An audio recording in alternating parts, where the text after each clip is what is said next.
नमस्कार and welcome to Bharat affairs. जहां आज के टाइम में पूरी दुनिया ट्रंप के स्टेटमेंट पर फोकस कर रही है, मिडिल ईस्ट के वॉर में फोकस कर रही है, उसी टाइम में यूएस के ट्रेजरी डिपार्टमेंट की तरफ से एक रिपोर्ट पब्लिश की जाती है फाइनेंशियल ईयर 2025 को लेकर, जहां पर यूएस को इनसॉल्वेंट डिक्लेयर किया जाता है। आपको बता दें कि ट्रेजरी डिपार्टमेंट की तरफ से ये कहा गया है कि जो यूएस के एसेट्स है ये $6 ट्रिलियन के आसपास में है, लेकिन जो लाइबिलिटीज है, जो देनदारी है, जो दायित्व है, ये $47 ट्रिलियन से भी ऊपर है। और ऐसे कंडीशन में अगर नेट फिस्कल डेफिसिट निकाला जाए तो ये $41 ट्रिलियन के आसपास में ही आता है, जो अपने आप में काफी बड़ा नंबर है। और इसको लेकर यूएस के जो सीनेट है, रैंड पॉल, इन्होंने भी यहाँ पे लिखा है कि the treasury just quietly admitted the US government is insolvent, जहां टोटल लाइबिलिटीज $47 ट्रिलियन के आसपास में है और एसेट्स यहाँ पर $6 ट्रिलियन के आसपास में है। और ये तो एक टिप ऑफ द आइसबर्ग है। अगर इसमें ऑफशीट बैलेंस के ऑब्लिगेशंस को ऐड किया जाए जो $88 ट्रिलियन के आसपास में है, टोटल जो डेफिसिट है ये $130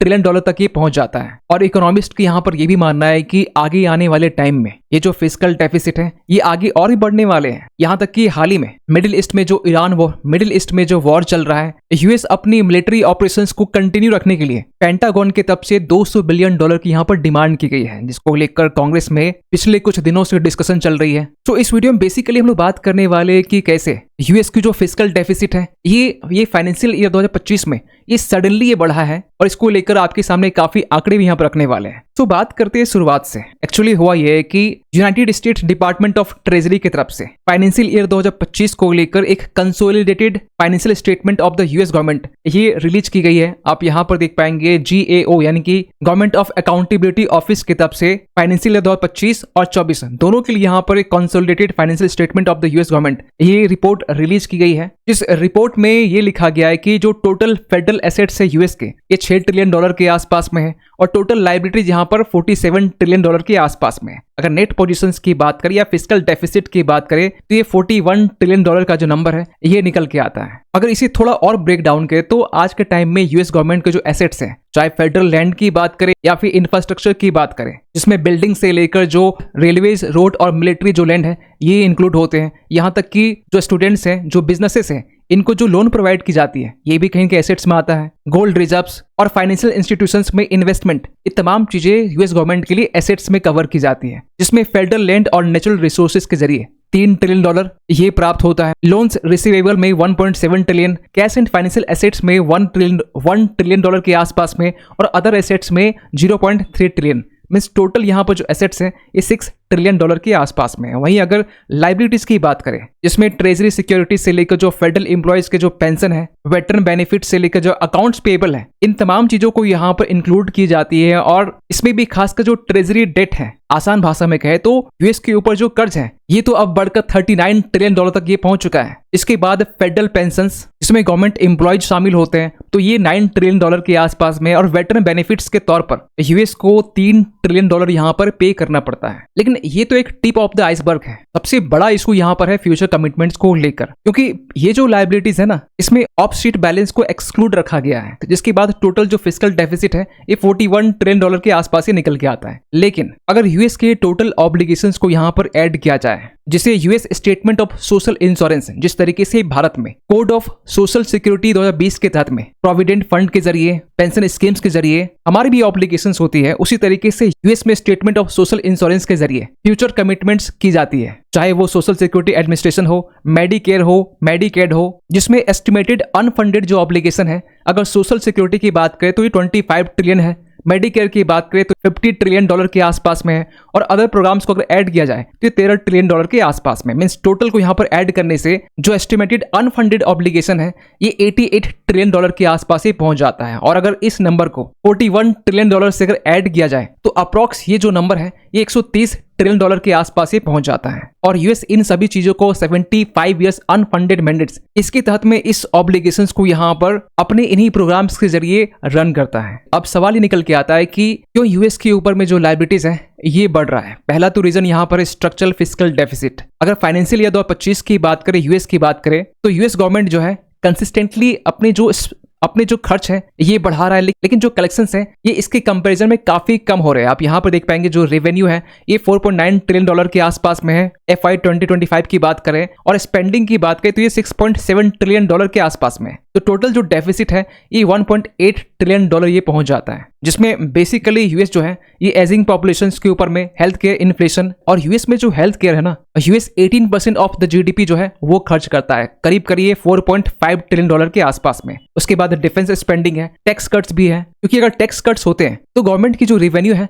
ये भी कम हो जाती है। सेकेंड रीजन निकल के आता है राइजिंग इंटरेस्ट कॉस्ट। देखिए ये बात तो आप सभी को पता है कि यूएस के ऊपर में फिलहाल अभी 39 ट्रिलियन डॉलर का कर्ज है, और उनमें से भी जो इंटरेस्ट है ना ये 1.22 ट्रिलियन डॉलर ये पे करने होते हैं हर साल। जबकि 2020 और 2023 की बात करें तो 2020 के टाइम में ये जो इंटरेस्ट पेमेंट है ये 345 बिलियन डॉलर का था। इसके बाद 2023 के टाइम में ये जो नंबर है ये 870 बिलियन डॉलर ये हो जाता है। और कहा यह भी जा रहा है कि जिस तरीके से एजुकेशन में स्पेंडिंग की जा रही है, ट्रांसपोर्टेशन के ऊपर में, साइंस प्रोग्राम्स के ऊपर में जो इंटरेस्ट है ये आगे और भी बढ़ सकते हैं। कहा यह भी जा रहा है कि जो डिफेंस स्पेंडिंग है इसको भी सरपास करता है ओनली इंटरेस्ट पेमेंट। और नेक्स्ट रीजन निकल के आता है डेमोग्राफिक प्रेशर। देखिए 1946 से लेकर 1964 के टाइम में, इस टाइम को कहा जाता है बेबी बूमर्स जनरेशन। जो लोग इस टाइम में जन्म लिए हैं आज के टाइम में यूएस में ये रिटायरमेंट के फेज में है, और ये चीजें यूएस के लिए एक ह्यूज फिस्कल बर्डन ये क्रिएट करता है। अगर आंकड़ों की बात करें तो 1960 के टाइम में 5 वर्कर्स में से एक रिटायर लेता था।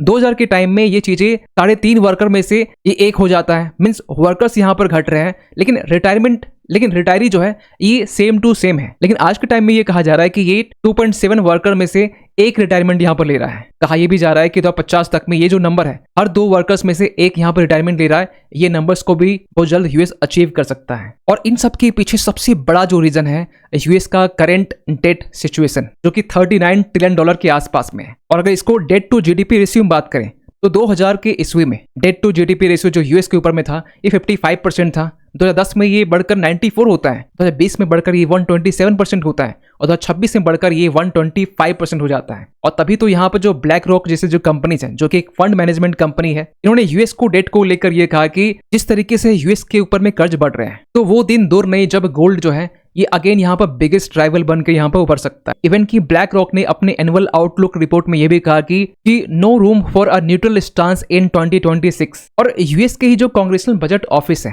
इन्होंने अपने बजट एंड इकोनॉमिक आउटलुक के जरिए ये बताने की कोशिश की कि 2030 तक में यूएस के ऊपर जो कर्ज है और भी ज्यादा ये बढ़ सकता है। आप यहाँ पर आंकड़े देखिए, 2034 तक में 4.2 ट्रिलियन डॉलर ये ऐड हो सकता है नेशनल डेट में। वहीं 2035 के टाइम में ये 4.7 ट्रिलियन डॉलर हो सकता है। और इसके पीछे रीजन बताया गया ट्रम्प का one big beautiful bill act, जिसे 2025 के टाइम में ट्रम्प के द्वारा ही लाया गया था। लेकिन ट्रम्प को इस बात की कहां चिंता है। ट्रम्प आज के टाइम में मिडिल ईस्ट में ईरान वॉर में काफी बिजी है, जहां ट्रम्प आज कुछ और कहते हैं कल कुछ और कहते हैं। ट्रम्प ने यहाँ पर 5 डेज का अल्टीमेटम दिया, इसके बावजूद भी यहाँ पर ईरान के ऊपर में स्ट्राइक की जा रही है, ईरान भी रिटेलिएट कर रहा है। तो इसको लेकर रिसेंटली पेंटागन की तरफ से अपने मिलिट्री ऑपरेशंस को ईरान में कंटिन्यू करने के लिए 200 बिलियन डॉलर की यहाँ पर डिमांड की गई है एडिशनल फंड के तौर पर। और ये कहा गया कि जो ईरान वॉर है ये अमेरिका की फर्स्ट प्रायोरिटी है। और अगर अब तक देखा जाए तो ईरान वॉर में यूएस जो है ये 18 से लेकर 20 ट्रिलियन डॉलर ये अब तक खर्च कर चुका है। एक्सपर्ट्स यहाँ पर ये भी बता रहे हैं कि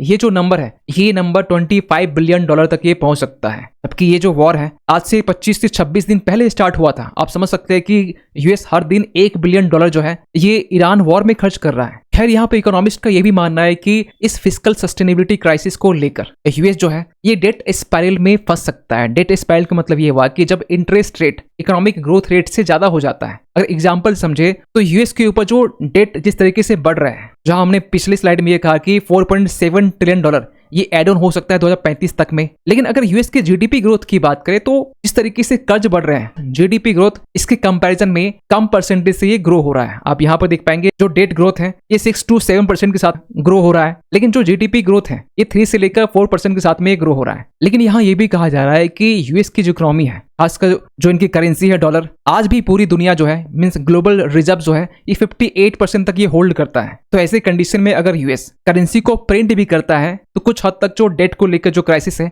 इससे बाहर निकल सकता है। लेकिन ये चीजें बाकी देशों के साथ में नहीं है। फॉर एग्जाम्पल अगर यूरोपियन कंट्रीज की बात करें, उनमें से एक जो देश है ग्रीस, जो टर्की से बिल्कुल ही सटा हुआ है, 2010 के टाइम में ऐसा ही कुछ फिस्कल क्राइसिस का सामना करना पड़ता है ग्रीस को। लेकिन ग्रीस चाह कर भी अपनी लोकल करेंसीज को प्रिंट नहीं कर सकता है। इवन की जो यूरोपियन यूनियन के लिए जो करेंसी है यूरो, इसे प्रिंट नहीं कर सकता है। खैर इसके अलावा भी अर्जेंटीना की बात करें, 2022 में श्रीलंका की बात करें तो ऐसा ही कुछ हमें देखने को मिला था। लेकिन यूएस के इतिहास में ऐसा कम ही देखने को मिलता है जहां पर यूएस फिस्कल क्राइसिस का सामना कर रहा है। और इसी को लेकर यहाँ पर जो ट्रेजरी डिपार्टमेंट है वो ये कह रहा है कि जो यूएस है ये अब इनसॉल्वेंट हो चुका है, मीन्स दिवालिया घोषित हो चुका है, जो बेसिकली हम लोग किसी कंपनीज के लिए यूज करते हैं। खैर आप क्या सोचते हैं पूरे अपडेट को लेकर कमेंट कीजिएगा। मिलते हैं किसी अगले वीडियो में, तब तक के लिए थैंक यू सो मच।